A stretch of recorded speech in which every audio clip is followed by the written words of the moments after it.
Kembali lagi di 62 Networks, channel yang penuh dengan motivasi dan inspirasi yang bisa mengarahkan kita untuk lebih baik dan lebih baik lagi. Iya. Hari ini temanya kita akan mengangkat bisnis yang bisa menghasilkan ratusan ribu hingga jutaan rupiah tanpa modal. Wow, keren kan? Ayo.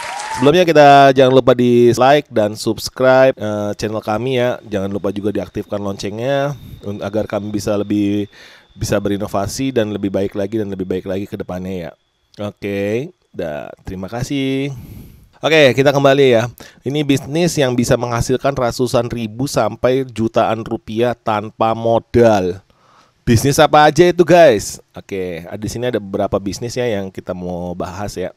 Contoh-contohnya sih rata-rata sih semuanya sih di bidang marketing dan di bidang IT sih pada intinya sih. Karena bidang marketing sampai sekarang itu masih tetap berkembang dan selalu berkembang.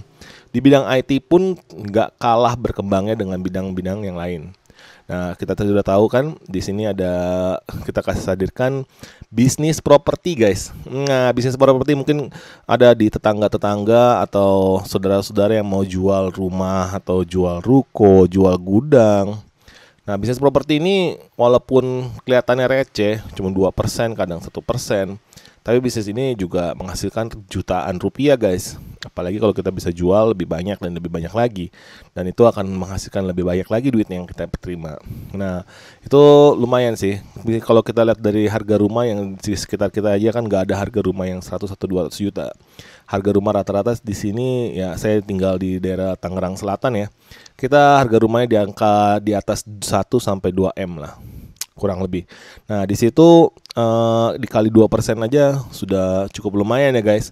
Itu juga salah satu bisnis yang bisa menghasilkan jutaan rupiah ya, guys. Oke.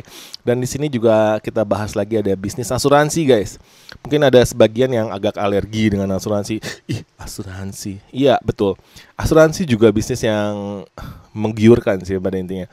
Bisnis asuransi juga memberikan kurang lebih sekitar 30% ya dari hasil premi, dan itu cukup lumayan sih. Jadi kalau kita lihat dari mungkin kalau BPJS ya, kan BPJS kan kita bayar, tapi kalau kita pakai dokternya kadang suka aneh gitu, mau terima mau enggak. Nah, kalau di asuransi kan enggak seperti itu, dokternya mau nggak mau pasti terima karena asuransi cover semua pada intinya.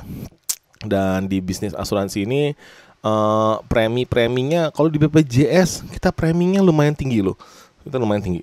Ya kurang lebih mirip-mirip lah sama BPJS. Tapi kualitas dan penanganan kalau misalnya sakit jauh lebih baik di asuransi daripada di BPJS.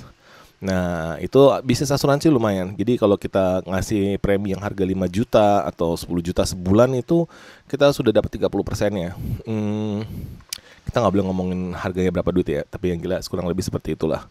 Yang jelas bisnis asuransi juga menggiurkan. Nah, terus ada lagi bisnis yang lagi rame nih sekarang nih. Aku nggak punya modal, tapi aku mau jualan. Gimana ya, Pak? Gampang, lu tinggal cari dropshipping aja.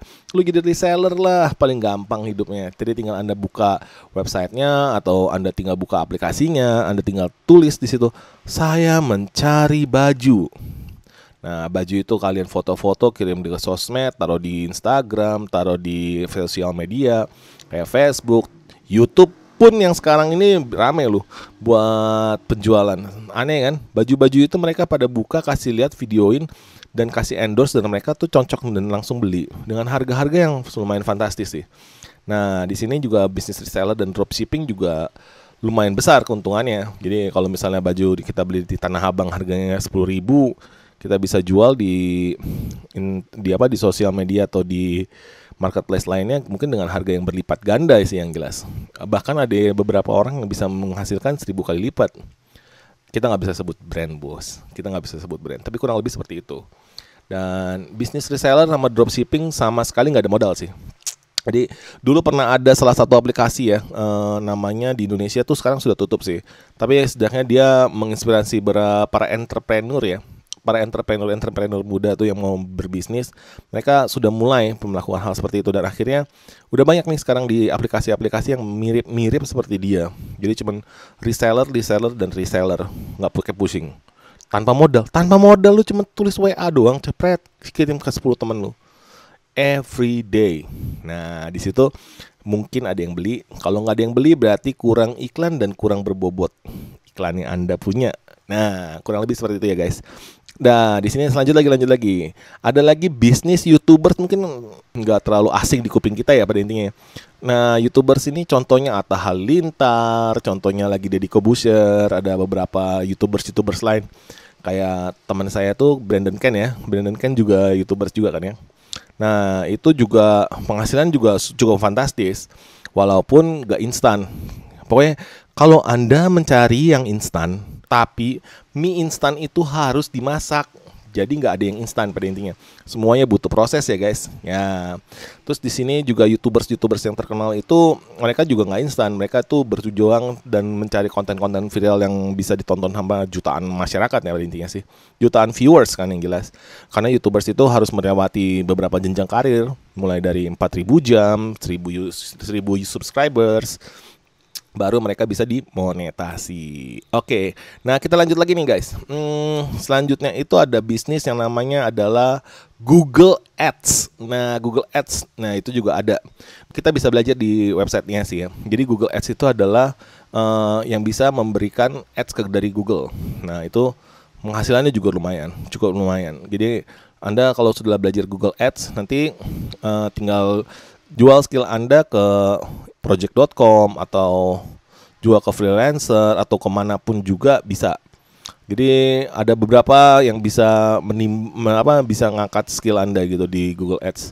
Nah, dari Google Ads itu juga bisa munculkan ada yang namanya Google SEO. Jadi Search Engine Automation. Nah, Search Engine Automation itu bisa mencari dan bisa men-search website yang Anda punya itu bisa di-search di nomor 1 di Google, SEO namanya. Itu juga ada pelajarannya dan di situ mesti dipelajarin juga. Oke. Facebook Ads. Nah, ada juga Facebook Ads. Facebook Ads ini juga lumayan. Ini juga buat tim-tim marketing dan IT itu jadi satu. Jadi yang namanya kalau sekarang terkenal namanya digital marketing ya mungkin ya, saudara-saudara ya. Kalau digital marketing itu bergerak di bidang yang namanya Facebook Ads, Google Ads, terus ada TikTok Ads dan segala macam, dan itu sosial media semua mereka harus menguasai sampai akhirnya bisa jadi digital marketing. Nah, digital marketing itu kalau kita lihat ya, kalau zaman dulu kita kan harus door to door kayak Bob Sadino yang kemarin kita lihat dari videonya kita sebelumnya kan, Bob Sadino ngetok pintu satu-satu segala macam. Kalau sekarang kita hanya mengetok handphone satu-satu, kita lihat, oh kita ada produk ini loh, produk ini mungkin cocok untuk Anda. Atau kalau pakai Google Ads atau Google Ads atau Facebook Ads, nah itu bisa mengarahkan langsung ke orang yang calon pembelinya. Jadi kalau cara kerja yang marketing digital itu mereka tuh ada namanya ads. Ads itu yang bisa mengarahkan kita, oh ini si A nih. Si A ini terbiasa nongkrong di coffee shop jam sekian. Nah, oh berarti dia lagi santai jam sekian nih. Kita bisa kasih ad cepret. Oke, nah di sini dia cocok, dia kalau lihat dari sosial medianya dia sukanya warna putih, barang-barangnya branded segala macam. Nah itu bisa sampai seperti itu. Lokasinya dimanapun tertahuan di situ. Nah itu udah masuk ke advertising, udah masuk ke digital marketing. Itu juga lumayan tuh. Sekarang gajinya nggak kecil. Jadi itu juga salah satu bisnis yang cukup lumayan lah, menghasilkan ratusan ribu sampai jutaan rupiah tanpa modal. Oke, ada lagi programmers nih guys. Programmers juga nggak kalah keren nih guys. Karena programmers itu juga salah satu yang bidang yang saya geluti nih sih pada intinya sampai sekarang sih. Nah, programming itu mereka itu rata-rata kalau yang mereka yang lagi sepi job gitu ya, lagi belum ada job, belum ada yang hired, dan mereka itu rata-rata buka ada website tersendiri yang bisa mereka jual skrip atau jual skrip lah pada intinya, jual program yang mereka gitu loh. Nah di situ ada yang bisa menerima mereka juga dan memberikan mereka hasil yang lebih baik. Jadi kalau kita lihat dari sini ya, banyak sih bisnis yang lainnya mungkin saya nggak sebutin satu-satu karena capek juga sebutin satu-satu. Sekarang pasti banyak pertanyaan seperti ini nih, Pak Indra, gimana nih? Saya masa kalau saya suruh jadi Facebook Ads atau Google Ads, saya mesti belajar lagi. Susah nih, mesti ada skripnya, mesti ada belajar bahasa pemrograman. Hey, lu mau kaya nggak mau belajar? Ngimpi. Hey, semua itu butuh proses.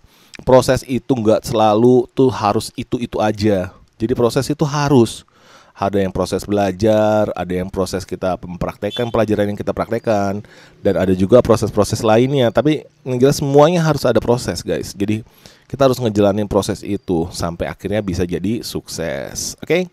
Semoga bermanfaat ya. Semoga bermanfaat untuk kalian dan bisa kalian tekunin satu-satu mungkin. Kalau bisa kalian tekunin semua lebih baik. Dan selamat berjuang, Tuhan berkati. Amin.